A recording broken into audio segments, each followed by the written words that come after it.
Pai, a demon girl, embarks on a journey to Japan in search of the son of Professor Fuji. Upon arrival, she encounters Yakumo, a 16-year-old student working in a bar where all the waiters are dressed in drag. Yakumo accidentally runs her over with his motorcycle and, as a gesture of apology, buys her a drink. Pai soon realizes that Yakumo is Professor Fuji's son and presents him with his father's skull, along with a letter detailing the professor's travels from Tibet to Kuanyang. In the letter, the professor reveals Pai's likely status as the last survivor of a phantom race known as the Sanyi and Ankara, who possess immortality magic. These beings, isolated from humans, are actually demons. Despite her age of nearly 300 years, Pai is unaware of the techniques for immortality. She hopes that Professor Fuji could aid her in her quest to become human, as legends suggest the Sunnian discovered a method to achieve humanity in the past. Unfortunately, the professor passed away, passing this responsibility onto Yakumo. He writes that Yakumo must find a special artifact in order to turn Pai into a human. That artifact is called the Statue of Humanity and has been entrusted to the Yoga Kisha Company in Hong Kong. The professor ends the letter begging his son to go to Hong Kong with Pai. Initially, Yakumo refuses this call to adventure. He gets very angry, saying that his father is oblivious to his hardships and questions why he would do anything for this filthy brat. His temperament changes, however, when he sees Pai after her makeover. He remains reluctant, though, as he doesn't believe in demons. This soon changes, however, when a giant flying demon appears in Shinjuku. Pai recognizes the creature as Takui, a demon who lives inside her cane. She states that they need to calm him down before he destroys the city, and so Yakumo now finds himself being chased around town by a flying demon, probably not what he expected his evening to look like. As Takui is about to attack Pai, Yakumo sacrifices himself to save her and is impaled by the demon's talons. In response to this, Pai opens her third eye, which awakens her second personality in order to bring Yakumo back to life. Pai removes his soul, turning him into her immortal servant. Now convinced that demons do in fact exist, Yakumo agrees to take Pai to Hong Kong. Just as they're arriving at the Yoga Kisha office, men in white suits steal the statue right in front of them, attempting to chase them down. Yakumo gets run over by a bus, confirming his immortality, although Yakumo himself still seems unaware of his condition. Li Lingling, the assistant chief editor of Yoga Kisha, drives Pai and Yakumo to a huge mansion where the antique thieves supposedly reside. They infiltrate the house and immediately find the artifact. They also find Mrs. Wong, the owner of the house, tied up in the corner. She explains that since the death of her husband a year ago, she's been seeing strange, demon-like creatures, and tonight they tied her up. An odd-looking man named Cho then intervenes. It soon becomes clear that Wong and Cho are hiding something, and it becomes even clearer when Cho pulls a gun out. Turns out they were behind the theft. Fortunately, Lingling knows some martial arts and is able to dispatch Cho rather easily. However, the trio is unable to escape the mansion because the entrance is guarded by a dozen armed men. Yakumo's immortality becomes apparent once again as he is shot full of holes but still survives. This time the Wu symbol is revealed on his forehead. He asks Lingling about it, and she relays what the professor told her, but she doesn't believe in that kind of stuff. Yakumo, on the other hand, is a little spooked out by the idea that a three-eyed demon may have consumed a soul. Before Yakumo is able to confront Pai about it, they are attacked by some kind of magical entity that blows them onto the roof. Pai's alternate personality defeats the enemy and then explains to Yakumo that she has not consumed his soul.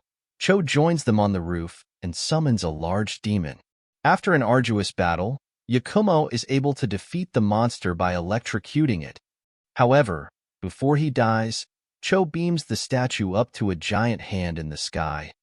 Later, Yakumo promises Pai that he will one day make her human. After which, they both return to Japan, where they attempt to create a semblance of a normal domestic life together. Yakumo departs for school, leaving Pai alone in his apartment. Yakumo and his friends work together on repairing his scooter so they can go on a road trip together in a couple of weeks. But Sunny and Pai soon shows up to remind Yakumo of his true mission. She tells him he's a Wu now, and trying to continue life as a human will only create misery. This is confirmed as soon as Pai leaves because Yakumo and his friends are attacked by a demon. Fortunately, Pai intervenes before the well-dressed demon is able to kill Yakumo's friend Natsuka.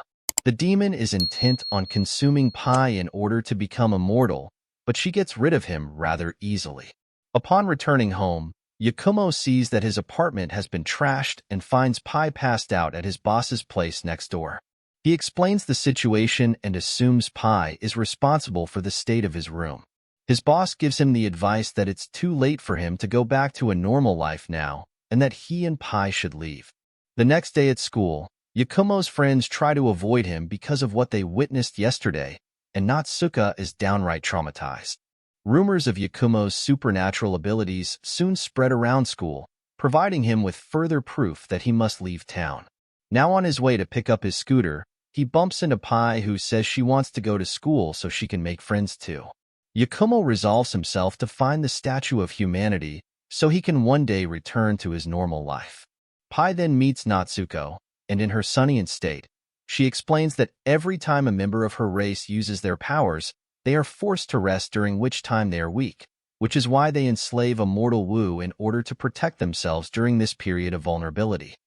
Natsuka is then possessed by the demon from the day before and slaps some kind of talisman on Pai's face. With Pai incapacitated, Yakumo is once again forced to deal with a demon by himself, which he does. Unfortunately, the part of the demon fused with Natsuko is still alive. Yakumo begged Sunny and Pai to make the demon immortal so he will stop torturing Natsuka, but she refuses. So, Yakumo offers up his own immortal body to be consumed instead, which gives Pai an opening to destroy the monster, saving both Yakumo and Natsuko in the process. In the end, Yakumo reconciles with his friends before he and Pai leave on their journey. In the meantime, Lingling has been tracking down the Statue of Humanity using a transmitter she apparently placed on the artifact before it disappeared. She tracks it down to a man who found it one night after it fell from the sky. As he is about to show Lingling the statue, a demon attacks them, and they are seemingly killed in an explosion, leaving only the man's younger sister alive. Pai and Yakumo arrive in Hong Kong, expecting to meet up with Lingling.